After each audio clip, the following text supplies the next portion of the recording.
Hello friends, मैं Aamir sir classes के साथ। जैसा कि आप सभी को मालूम है, हम लोग करंट अफेयर की सीरीज स्पेशल मेंस के लिए कंटिन्यू चला रहे हैं और जिसमें कि हम लोगों ने जुलाई मंथ की मैगजीन का लेके मैंने बताया था कि जुलाई का जो रहेगा, जुलाई का पूरा कवर करेंगे। और स्पेशली हमने किया था जुलाई का, हाँ इसमें लिख दूँगा कि जुलाई की सीरीज जा रही है हमारी जुलाई मंथ की 21 का, तो जुलाई 21 लेके जा रहे हैं। और जिसमें स्पेशली हमारी जो सीरीज चल रही थी वो पॉलिटी और प्लस एडमिनिस्ट्रेशन की चल रही थी, जो पेपर 2 के लिए थी। अभी हमारी जो सीरीज हो रही है वो सेकंड है, वो फर्स्ट वाला कंप्लीट। मैंने बोला था कि उसमें जितने भी टॉपिक हॉट रहेंगे 1 मंथ के या जो ज़्यादा इंपॉर्टेंट रहेंगे वो पूरा डिस्कस करेंगे, जिसमें प्री और मेंस दोनों कवर हो जाएगा।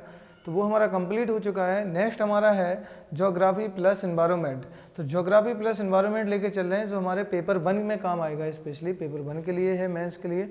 तो ठीक है, आओ हम स्टार्ट करते हैं। तो लेट्स स्टार्ट। तो देखते हैं हम आज का टॉपिक हमारा क्या रहेगा। तो आज का हमारा जो टॉपिक रहेगा तो इम्पोर्टेंट है, अभी है क्या ये, तो न्यूज़ बहुत इंपॉर्टेंट है और जो हमारे मानसून से रिलेटेड है कि 121 वर्ष के बाद दूसरी सबसे अधिक वर्षा रिकॉर्ड की गई है इस बार। अभी इसने 121 साल का रिकॉर्ड मतलब कि तोड़ दिया, मतलब रिकॉर्ड बन गया है। और इस बार जो वर्षा रिकॉर्ड की गई है वो सबसे ज़्यादा वर्षा की गई है।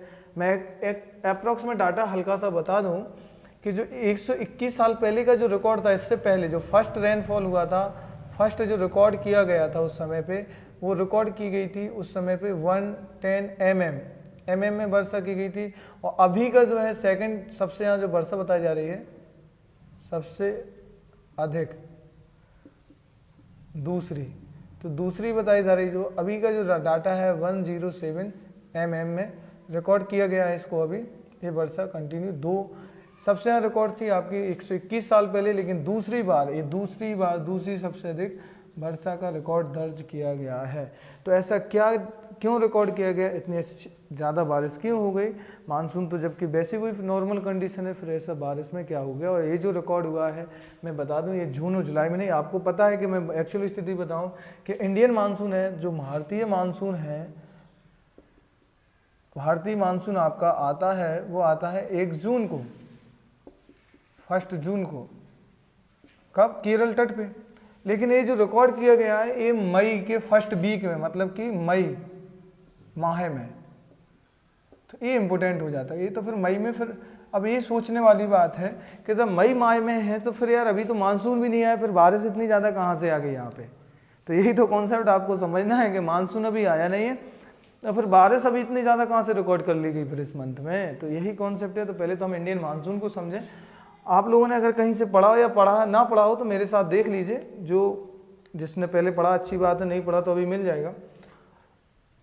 तो मैं स्पेशली बात करूं भारतीय मानसून की, तो भारतीय मानसून में बारिश होती है वो कई प्रकार से होती है। मैं स्पेशली इसमें होती है, जो मानसून आता है वो आता है दक्षिण पश्चिम मानसून। पहली जो बारिश का दक्षिण पश्चिम मानसून, फिर दक्षिण पश्चिम मानसून 2 ब्रांचों में डिवाइड हो जाता, यहाँ पे 2 भागों में बढ़ जाता है, 2 भागों में बढ़ जाएगा, जिसको एक बोलेंगे अरब शाखा और दूसरा बोलेंगे बंगाल शाखा। अरब सागर की शाखा, सागर है इसलिए अरब सागर की शाखा बोल सकते हैं। और ये वाला, ये आपका इस तरफ क्या है, इस तरफ है आपका अरब सागर और इस तरफ है आपका बंगाल खाड़ी, बंगाल की खाड़ी। देखो, जब मानसून आता है, जब यहाँ से मानसून आता है इस प्रकार से, जब पवनें आती हैं और जब इस कोस्ट से टकराती हैं तो ये 2 भाग में डिवाइड हो जाते हैं। तो पहला भाग जो डिवाइड होता है इस प्रकार से ऊपर की तरफ जाएगा, और सेकंड ब्रांच इस प्रकार से डिवाइड हो गई। तो इस तरफ जो ब्रांच आई तो इसी को बोलेंगे अरब शाखा, जो अरब सागर में गई इसको बोलेंगे अरब शाखा, और इस तरफ जो आई इसको बोलेंगे बंगाल शाखा। तो ये 2 ब्रांच मेन तो जो रहती है, तो वो रहती है आपकी दक्षिण पश्चिम मानसून। और जो आया स्टार्टिंग में, ये जो प्रोसेस कहलाएगा ये आपका कहलाएगा दक्षिण पश्चिम मानसून। ये जो स्टार्टिंग में ये मैं अभी पूरा ज्योग्राफी नहीं पढ़ा रहा मानसून, लेकिन एक हल्का बता रहा कि रिकॉर्ड कैसे की गई। तो स्टार्टिंग देखो जी, अरब शाखा है, बंगाल की शाखा, इसके नाम दिए गए इसके, जो यहाँ पे जो सागर है दो। तो दूसरा देखिए यहाँ पे आपको दूसरा मिलेगा। अब क्या है, जब ये इस तरफ से जाएगा तो रिटर्न भी होगा, रिट्रेट होगा, मतलब लौटता हुआ मानसून। जब यहाँ से लौटता है तो ये कौन सा है, ये हो जाएगा आपका उत्तर, कौन सा है, नॉर्थ। और जब रिटर्न होता है ये कौन सा, पूरब, तो उत्तर पूरब मानसून। तो क्या बोलेंगे, हाँ, तो उत्तर पूरब मानसून, उत्तर पूर्व मानसून। मानसून बारिश बता रहा कि किन किन रीजन से होती है, और इसी को दूसरा नाम बोलते हैं लौटता मानसून, लौटता मानसून। ठीक है, बाकी मैं डिस्कस कर दूंगा अभी। फिर देखो तीसरा, तो रिटर्न होगा, तो वो रिटर्न इस प्रकार से होगा, यहाँ से जब टकराती हैं पवनें इस प्रकार से रिटर्न होगी, रिट्रेट होगी, ऐसे करके यहाँ से रिट्रेट हो गई है ये वाली कंटिन्यू इसको, और इसी कंडीशन को बोलेंगे लौटता मानसून, रिट्रेट मानसून। तो देखो दो तरह से अभी बताया मैंने, बारिश होती है एक तो दक्षिण पश्चिम मानसून से, एक लौटते मानसून से। फिर हम आते हैं कि तीसरी यहाँ पे देखेंगे कॉन्सेप्ट, तो एक यहाँ से जो आप वर्ल्ड मैप अगर देखोगे तो वर्ल्ड मैप में मैं बता रहा, आप भूमध्य सागर ओपन करना, जो मतलब यूरोप के और आपका अफ्रीका के बीच में है, भूमध्य सागर, लाल सागर है, ये पूरे आसपास लगे हुए हैं, अरब प्रायद्वीप के पास में है।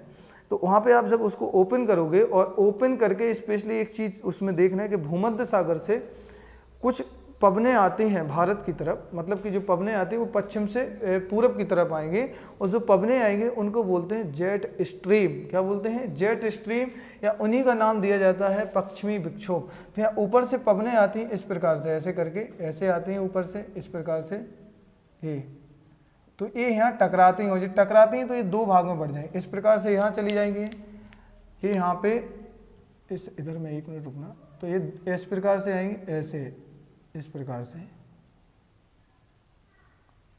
दो भाग में बढ़ जाएंगी। और जब दो भाग में बढ़ जाएंगी तो एक भाग आपका हिमालय को पार करके चला जाएगा चाइना तरफ, तिब्बत के पठार को पार करके, और दूसरा भाग इंडिया में एंट्री ले लेगा, ये वाला, ऐसे ये वाला। तो ये दो भाग में डिवाइड होते हैं, तो इसको बोलते हैं जेट स्ट्रीम। इसी का और नाम बता दूं मैं,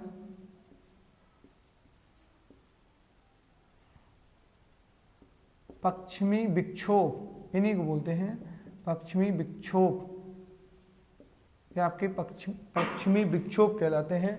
तो तीसरी बारिश होती है आपकी भारत में पश्चिमी विक्षोभ के द्वारा, फिर आगे देखेंगे आप लास्ट में। फिर बारिश होती है आपकी, फिर होती है आपकी उष्ण कटिबंध चक्रवातों के द्वारा, कटिबंध चक्रवात के द्वारा। तो ये देखा आपने कि भारत में 4 तरीके से बारिश होती है, और उष्णकटिबंध चक्रवात आते हैं तो वो आते हैं इन कोस्ट वाले एरिया पे, नीचे ये गुजरात का तट दिख रहा है, और जो नीचे वाला तट, इस वाले तटों पे बारिश होती है तो उनको बोलते हैं उष्णकटिबंध चक्रवात। और चक्रवात रेनफॉल बोलते हैं, साइक्लोन रेनफॉल बोलते हैं, तो वो इन वाले भाग में बारिश करती हैं। इस बार क्या हुआ मैं बता दूं, अब करंट, ये तो मैंने देखा मानसून, आगे मैं जब ज्योग्राफी पढ़ाऊंगा, जब मानसून, अभी ज्योग्राफी चल ही रहा है, जब वहाँ मानसून बताऊंगा तो वहाँ बहुत डिटेल से चीज़ें बताऊंगा। लेकिन अभी मैंने ये बताया कि 4 टाइप से इस पर, जैसे तक दक्षिण पश्चिम मानसून से मेन बारिश होती है, उत्तर पूर्वी लौटते हुए मानसून से सर्दियों में बारिश होती है, और पश्चिमी विक्षोभ से भी सर्दियों में बारिश होती है। उष्णकटिबंध से ये आपका गर्मी हो किसी भी मौसम में हो सकती है, क्योंकि चक्रवात कभी भी आ सकते, लेकिन जहाँ तक चक्रवात आते हैं वो आपके आते हैं मई से लेके जून के बीच में, जहाँ तक चक्रवात मिलेंगे मई और जून के बीच में। अब जो करंट में है कि 121 वर्ष के बाद फिर सबसे दूसरी वर्षा सबसे ज़्यादा क्यों हुई है, तो इसी पे हम डिस्कस करें कि क्यों हुई है, और इसका मेन रीज़न है कि मई में क्यों हुई। तो इसका रीज़न हुआ वेस्टर्न डिस्टर्बेंस के कारण। इसके बाद क्या हुआ कि यहाँ पे ये जो बंगाल की खाड़ी दिख रही और जो अभी अरब सागर दिख रहा, यहाँ पे अभी मानसून तो आया नहीं था, फिर बारिश कैसे ज़्यादा हो गई। यहाँ पे आपने सुना होगा न्यूज में कि अरब सागर में एक चक्रवात आया था, चक्रवात अरब सागर में, अरब सागर की बात कर रहा हूँ मैं, सागर, और इस चक्रवात का नाम था तोकते चक्रवात। तोकते चक्रवात आया था और इसने अच्छी खासी बारिश करवाई, जिसके वजह से काफ़ी ज़्यादा मात्रा में पानी गिरा।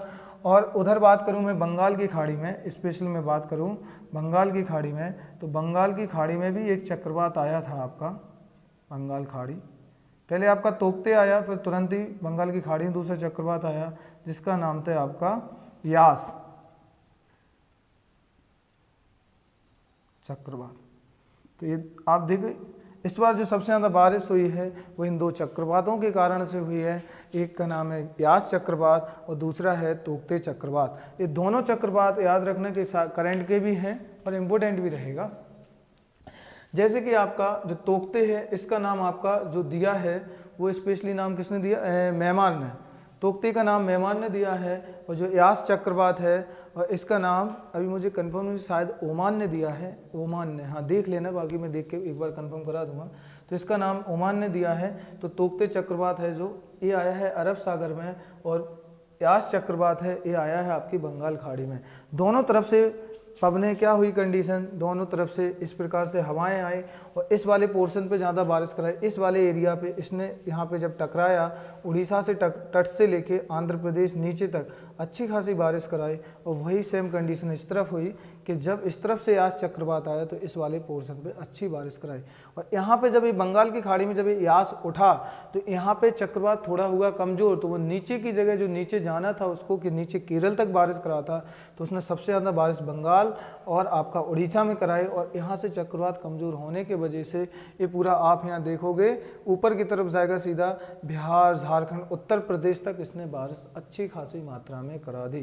तो इस बार जो रिकॉर्ड टूटा है यही रीजन रहा है कि क्यों टूटा। हाँ, एक बात और बता दूं कि एक साल में, हर साल जो पश्चिमी विक्षोभ आते हैं, जो जेट स्ट्रीम रहती हैं, इसे वेस्टर्न डिस्टर्बेंस बोलते हैं इंग्लिश में, आते हैं तो 4 से 5 आते हैं, लेकिन इन चक्रपातों की वजह से इस बार इनकी संख्या 9 है। तो वेस्टर्न डिस्टर्बेंस जिस बार आए हैं, मैं यहाँ लिखे देता, तो इनकी संख्या इस बार 9 से 10 हो गई है लगभग, इनकी संख्या 9 पहुँच गई है। हर बार जो आते थे नॉर्मली वो 4 या 5 या 6 इस प्रकार से रहते थे, जिसके वजह से इस वाले भाग में भी अच्छी खासी बारिश हुई। और अभी देखो कि उत्तराखंड और हिमाचल प्रदेश में कई नदियों के पुल टूट गए हैं या बाढ़ आ गई है नदियों में, तो ये सब चीज़ें रही हैं। बाकी मैं स्पेशली बताऊँगा कि आपका यहाँ पे क्या क्या मानसून जब पढ़ाऊँगा तो वहाँ डिटेल से बता दूँगा। हाँ, अब बात आती है कि ये डाटा देता कौन है, तो आपका पता है जो आपका मौसम विज्ञान है, भारतीय मौसम विज्ञान है। तो मौसम विज्ञान का डाटा डिपार्टमेंट को क्या, संस्था, ऑर्गेनाइजेशन क्या बोलेंगे, संस्था, इंग्लिश में लिख लेना, इंडियन मेट्रोलॉजिकल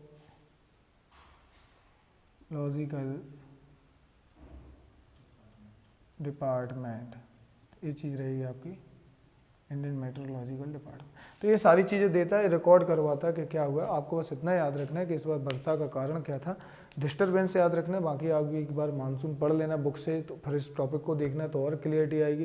करंट अफेयर पढ़ने का यही रीज़न रहता है कि अगर करंट में कोई इशू रहा और अभी मानसून चल भी रहा है करंट अफेयर में, तो आप उसको तुरंत ही बुक में जाके जिस सब्जेक्ट से रिलेटेड वो टॉपिक है उसमें जाके आप पढ़िए, तो और अच्छी इन्फॉर्मेशन लेके फिर करंट अफेयर पढ़िए तो और अच्छा आपको नॉलेज हो जाए। मैं थोड़ी 2 मिनट और दीजिए मुझे, मैं एक चीज़ और बता दूं। क्या बात आती है कि जब भी हम, जैसे कि बारिश होती है, जब भी बारिश निकाली जाती है तो बारिश का डाटा कैसे निकाला जाता है, मतलब वर्षा का रिकॉर्ड कैसे चेक करते हैं कि वर्षा कितने mm हुई या कैसे हुई।